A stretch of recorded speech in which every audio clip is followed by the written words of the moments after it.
What's up guys? Ito yung 5 pesos to 100 challenge. Tatry natin gawing 100 pesos ang ating 5 pesos. Simulan natin sa mines. Okay, pa-auto lang natin yan. Ganyan tatlo. 10 muna.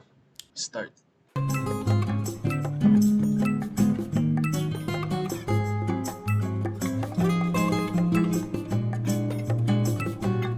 Try ulit natin manual. Nice. Oh, tap.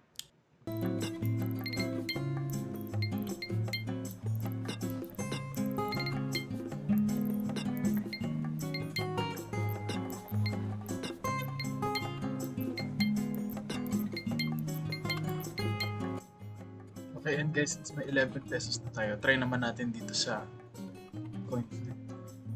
All in natin.